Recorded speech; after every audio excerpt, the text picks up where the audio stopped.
बिस्मिल्लाहिर्रहमानिर्रहीम। तो आज का जो हमारा टॉपिक है 10th क्लास है, तो गैसेस एक्सचेंज इन प्लांट्स। तो प्लांट्स के अंदर किस तरीके से गैसेस एक्सचेंज होते हैं, तो इसको हम लोग अभी पढ़ेंगे भी सही, और उसके बाद जो है कुछ स्ट्रक्चर वगैरह है उनको समझने की भी कोशिश करेंगे। तो हमारे पास आज का टॉपिक सिर्फ यही है। तो ये हमारे पास किताब के अंदर मौजूद था, तो अभी जो है हमारे पास मौजूद है यहाँ पे गैसेस एक्सचेंज इन प्लांट्स। तो प्लांट्स के अंदर गैसेस एक्सचेंज किस तरीके से होती हैं, तो कहते हैं all plants need exchange of gases for both respiration and photosynthesis. तमाम प्लांट्स को गैसेस एक्सचेंज करना, गैसेस तब्दील करना ज़रूरी होता है रिस्पायरेशन और फोटोसिंथेसिस के लिए। तमाम प्लांट्स के अंदर रिस्पायरेशन और फोटोसिंथेसिस के लिए गैसेस तब्दील करना ज़रूरी होता है। तमाम प्लांट्स के अंदर रेस्पिरेशन और फोटोसिंथेसिस के लिए गैसेस का तब्दील करना, चेंज करना, ये बहुत ही ज़रूरी होता है। Like animals they have no organ system. Animals की तरह इनके पास कोई ऑर्गन सिस्टम मौजूद नहीं होता है। जैसे कि ऑर्गेनिज्म के अंदर सिस्टम मुकम्मल मौजूद होता है, जैसे कि आपके पास जो है मुकम्मल रिस्पिरेटरी सिस्टम होता है ना, लंग्स वगैरह मौजूद होती हैं, ट्रेकिया है, ब्रोंकाई, ब्रोंकियोल, सेल्वुला, एल्वुलर डक्ट, ये मुकम्मल जो प्रोसेस होता है। तो एनिमल्स की तरह जो है प्लांट्स के अंदर ये सिस्टम मौजूद नहीं होता है। For gases exchange there each cell.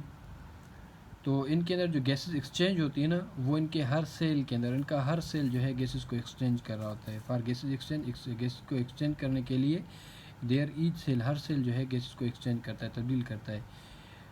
Exchange gases according to need by diffusion.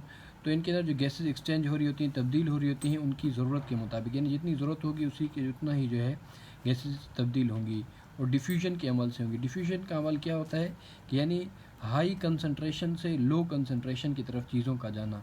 मिसाल के तौर पे मेरे पास दो टैंकर मौजूद हुआ, एक टैंकर को मैंने मुकम्मल पानी से भरा हुआ है और दूसरे को हाफ़ किया हुआ है। अब दोनों को आपस में कनेक्ट कर देता हूँ, तो फिर जिसके अंदर टैंकर के अंदर पानी ज़्यादा है, तो उससे क्या होगा कि वो पानी जिसके अंदर कम पानी है उसके अंदर जाना शुरू हो जाएगा, यानी हाई कंसंट्रेशन से लो कंसंट्रेशन की तरफ खुद ब खुद पानी चला जाएगा।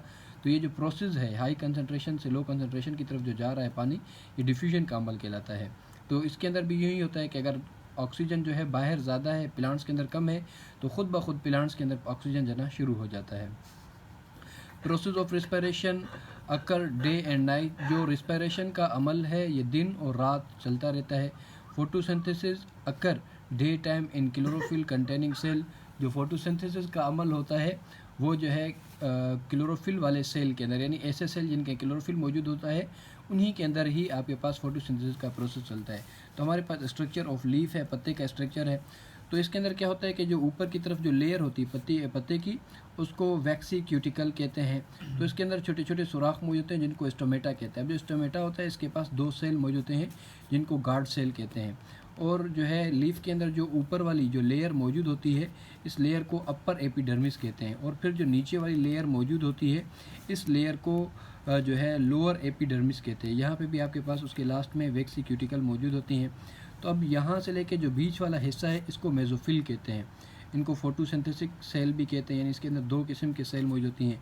एक होता है पेलासाइड मेसोफिल और दूसरा होता है स्पॉन्जी मेसोफिल। पेलासाइड मेसोफिल जो ना इलोंगेटेड, थोड़े से लंबे लंबे होते हैं, और जो स्पॉन्जी मेसोफिल्स होते हैं ये गोल होते हैं। इनके अंदर जो है ना आपके पास क्लोरोफिल मौजूद होता है, जिसके ज़रिए जो है फोटोसिंथेसिस का अमल हो रहा होता है इन सेलों के अंदर। और यहाँ पे वेंस, वेस्कुलर बंडल वगैरह मौजूद होती हैं। इसके अलावा जो है यहाँ पे इन्हीं स्पॉन्जिस सेल के अंदर, ये मेसोफिल सेल के दरमियान में यहाँ पे जो है एयर स्पेस मौजूद होती है, जहाँ पे जो है एयर स्टोर भी होती है, फिर यहाँ से जो है रिमूव भी होती है। और ये हमारे पास गार्ड सेल्स मौजूद होते हैं, जो कि स्टोमेटा होता है हमारे पास सुराख, जहाँ से ये चीज़ें इन अंदर जा रही होती हैं, यानी कार्बन डाइऑक्साइड अंदर की तरफ जा रहा होता है दिन के वक्त, और वहीं से ऑक्सीजन बाहर की तरफ निकल रहा होता है। तो आगे है, तो कहता है इन lower plants like aquatic plants gases exchange bye diffusion. जो लोअर प्लांट्स यानी जो छोटे छोटे प्लांट्स होते हैं, जैसे कि एक्वेटिक प्लांट्स कहते हैं जो पानी के अंदर मौजूद होते हैं। तो छोटे छोटे प्लांट्स के अंदर जो है गैसेस एक्सचेंज डिफ्यूजन के ज़रिए होता है। इन हायर प्लांट्स, जो बड़े बड़े प्लांट्स होते हैं, थ्रू स्टोमेटा एंड लेंटिकल्स। जो बड़े बड़े प्लांट्स होते हैं उनके अंदर स्टोमेटा के ज़रिए और लेंटिकल्स के ज़रिए होते हैं। स्टोमेटा क्या होते हैं मैंने अभी बताया है कि आपके पास प्लांट्स के अंदर जो पत्ते के ऊपर जो सुराख मौजूद होते हैं जिनके ज़रिए गैसेस अंदर की तरफ जाती हैं और वहाँ से गैसेस बाहर की तरफ निकलती हैं, इस सुराख को हम लोग क्या कहते हैं, स्टोमेटा कहते हैं। तो जो है हायर प्लांट्स के अंदर जो गैसेस एक्सचेंज होती हैं वो स्टोमेटा और लेंटिकल के ज़रिए होती हैं। Leaves and young stems have numerous pores known as stomata for gases exchange. जो पत्ते होते हैं और जो स्टीम होती है, यानी जो आपके पास पत्ते हैं यहाँ पे छोटे छोटे सुराख मौजूद होते हैं, और जो स्टीम होती है इसके ऊपर भी छोटे छोटे सुराख मौजूद होती हैं, तो इनके ज़रिए जो है गैसेस एक्सचेंज होती हैं। लीफ के ऊपर और यंग स्टेम के अंदर बहुत ज़्यादा पोर्स छोटे छोटे सुराख मौजूद होते हैं, इनको स्टोमेटा कहते हैं और इनके ज़रिए गैसेस तब्दील होती हैं। इनर सेल्स, मेजोफिल सेल्स, यानी इनकी बात कर रहे हैं, इन सेल्स की बात कर रहा है। पहला साइड्स मेजोफिल कह रहा है, स्पेंजी मेजोफिल, तो इनको मेजोफिल का नाम दे रहा है। तो कहते हैं द इनर सेल यानी मेजोफिल्स की बात कर रहे हैं, have large air space for gases exchange. तो मेजोफिल सेल्स के अंदर जो है इन जगहों पे जो है स्पेस मौजूद होती है, खाली स्पेस मौजूद होती है जिसके ज़रिए गैसेस तब्दील हो रहे होते हैं। तो इनर सेल यानी मेजोफिल की बात कर रहे हैं, हैव लार्ज स्पेस, इनके अंदर लार्ज स्पेस मौजूद होती है जिसके ज़रिए गैसेस एक्सचेंज होती हैं। Both photosynthesis and respiration occur day time. तो आपके पास फोटोसिंथेसिस का और रिस्पिरेशन का अमल जो है दिन के वक्त चल रहा होता है, दोनों जो अमल है वो दिन के वक्त चल रही होती है। यानी फोटोसिंथेसिस के ज़रिए ऑक्सीजन पैदा होता है, वो रिस्पिरेशन अगर ज़रूरत होती है उसी ऑक्सीजन को इस्तेमाल करता है, अगर एक्स्ट्रा बन रहा है ऑक्सीजन तो उसको इन्वायरमेंट के अंदर रिमूव किया जाता है। During photosynthesis carbon dioxide get and oxygen produce. Photosynthesis के अमल के अंदर ऑक्सीजन गेट किया जाता है, लिया जाता है इन्वायरमेंट से, और ऑक्सीजन फिर एक प्रोसेस चलता है जिसके अंदर ऑक्सीजन पैदा होता है।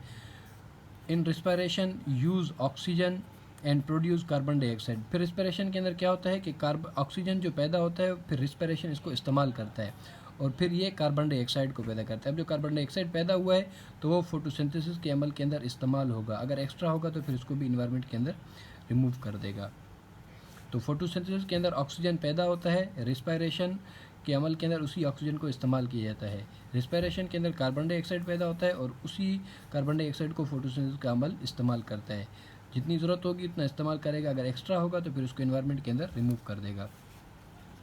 इन woody plants stem and roots cover by a hard bark.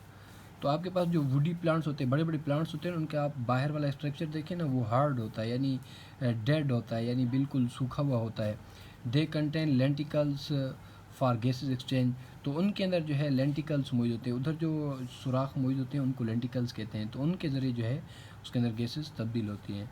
तो हमारे पास यहाँ पे रूट्स दिया हुआ है, ये स्टेम बनाए हुए हैं, तो हम लोगों ने फिर इनमें से एक पत्ते को उठाए, पत्ते के अंदर जो छोटे छोटे सुराख मौजूद हैं उनको फिर हम लोगों ने यहाँ पे थोड़ा सा मैग्नीफाई किया, बड़ा करके देखा है।